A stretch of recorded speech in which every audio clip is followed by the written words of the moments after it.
Hello guys, तो स्वागत है आपका नाइटमेयर नैरेटिव्स यूट्यूब चैनल पर, जहां हर कहानी होती है एक दर्दनाक ख्वाब। आज जो दर्दनाक कहानी हम आपके लिए लाए हैं उसका नाम है चैपल के नीचे की फुसफुसाहटें। तो लाइट्स ऑफ कर लीजिए, हेडफोन्स पहन लीजिए और तैयार हो जाइए एक और रात भर सताने वाली कहानी के लिए। ये एक नई शुरुआत होनी थी। नीना, जो हाल ही में तलाकशुदा लेखिका थी, शहर छोड़कर एक पुराने उपनिवेशकालीन बंगले में आ गई थी, जो नगल के किनारे एकदम अकेला। किराया इतना कम था कि उसे खुद भी यकीन नहीं हुआ, लेकिन उसने सोचा शायद किस्मत मेहरबान है।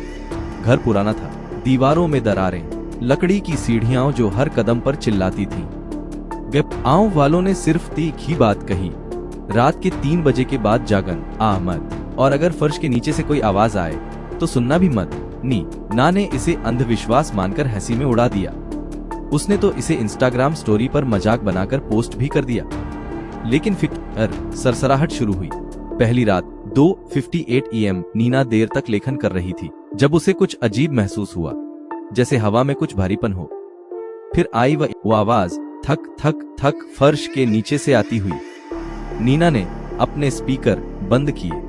आवाज बंद हो गई। शायद चूहा होगा, उसने सोचा, या फिर लकड़ी की आवाज, और वह सोने चली गई। दूसरी रात 3 AM फिर वह थक थक, लेकिन इस बार एक आवाज भी थी, बहुत धीमी मगर साफ, जैसे जमीन के नीचे से कोई बोल रहा हो।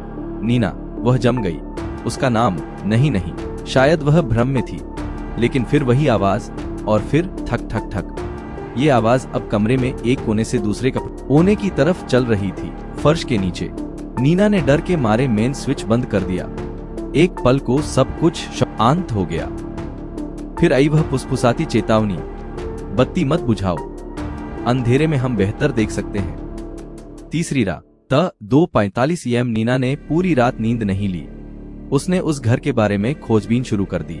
1903 में उस घर में एक परिवार रहस्यमयी तरीके से गायब हो गया था।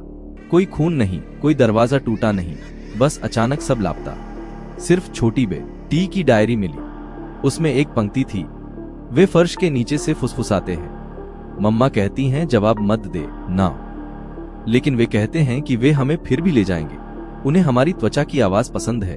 नीना डर के मारे बैग पैक करने लगी। वह भागना चाहती थी, लेकिन तभी पीछे से फर्श चरमरा उठा और घर की बिजली बंद हो गई। लेकिन तभी पीछे से फर्श चरमरा उठा और घर की बिजली बंद हो गई, और घर की बिजली बंद हो गई। दरवाजा नहीं खुलता। उसने मोबाइल उठाया, कोई नेटवर्क नहीं।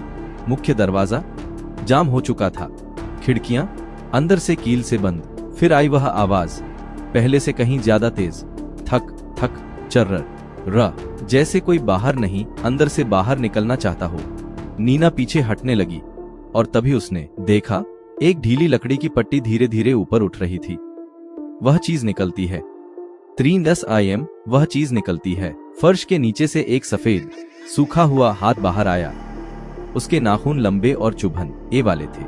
और फिर आई वह आवाज, तुमने सुना, अब तुम हमारी हो। जो निकला वह इंसान न है, ईन था।